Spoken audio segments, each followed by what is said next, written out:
You're still watching Maxi Health, and this is the Ask Your Doctor segment of the program. And my very first question for this week says,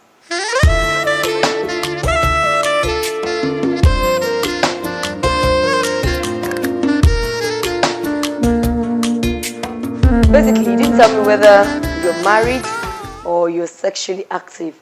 Most times, when we take medication, most of us, when we take medication, we don't carry our partner, whether you're a man or you're a woman, and you find out that you have an infection. It's always very important that you are getting yourself and your partner treated. If you're married, you treat yourself and your husband, or you treat yourself and your wife. And if you're sexually active, you make sure you are carrying your partner along. That's the only way you can free from every type of infection while you're on the treatment. That's number one. Number two, again, is most of us don't finish taking our dosage of drugs. Most times, our doctor will tell us, take this for 2 weeks. But immediately we take it for 1 week and we feel a lot of relief. We just stop the dosage and that comes to the end. Then after a while, the old symptoms return back to normal. So what I would advise you to do now is you need to revisit a doctor again so that you can be given the proper and the proper treatment, and then you can be free from staphylococcus.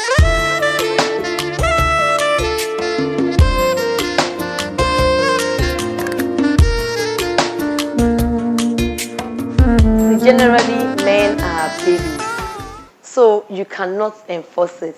But you can plead, you can pet him. Do you understand me? That's why what I said, generally men are babies. You understand me? So you just, as a woman, there are ways by which you can cajole your husband to do what you want him to do for you.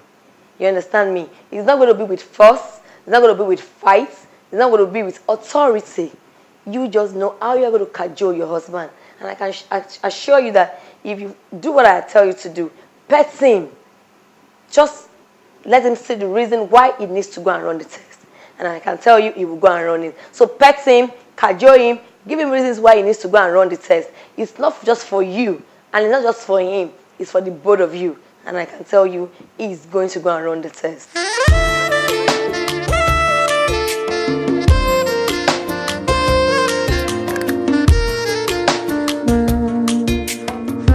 When you are having private rashes and it's leading to peeling, most times it's as a result of a very long-standing infection. When a woman has had a very long-standing infection that she's not really taking care of it well, she tends to have the symptoms of rashes around her laps area, around her pubic area, which at the end of the day, of course, as you are itching, it will start peeling. That's number one. Two is, for most of us that wear pants and still wear tights. If you are doing pants, do pants. If you are doing tights, do tights. Don't do pants and tights at the same time, because that area doesn't need anything that will be moist. It needs enough air so that it soon be smelling, it soon be wet. You understand me? So what I would advise first is run a culture test. Let us be assured that, let us be ascertained that it's not an infection. So for you, run a swab culture test and get the results to your doctor.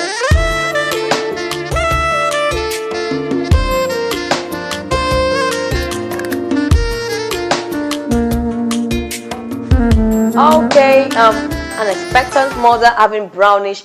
Normally, when you're expecting a baby, when you're pregnant, your secretion becomes small. But when it's becoming brownish, how it's not smelling? It depends. If it's becoming brownish, you can complain at your antenatal.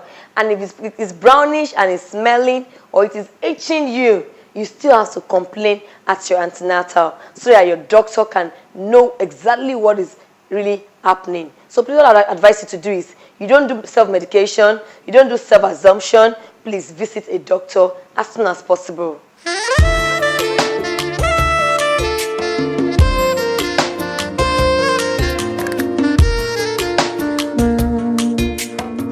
Okay, I would advise you to run a pelvic scan test.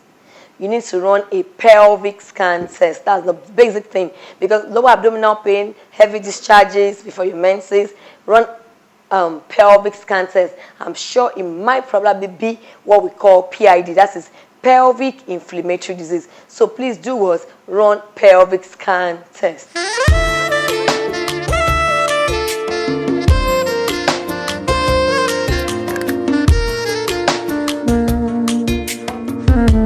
Okay, well, no, it's not normal.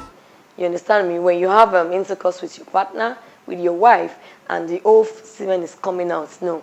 But I would advise you, the husband, to run a semen count, culture, and analysis. It only indicates that the analysis of the man is not good enough, particularly the motility. So please, you, the man, should run a semen count, culture, and analysis test. Particularly, what we basically need there is the analysis. We need to be sure that you have a good analysis.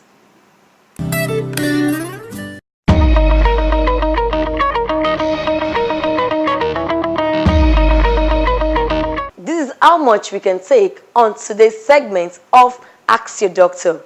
Remember to keep these questions coming in. Let me emphasize, fertility questions, as a lot of people are really benefiting. Stay tuned, the program will be right back. This is the end of the program for today. I'm sure we have been able to learn one or two from our medical experts. So we'll catch you again, same time, same station next week. Remember to always keep your health in check. Bye-bye.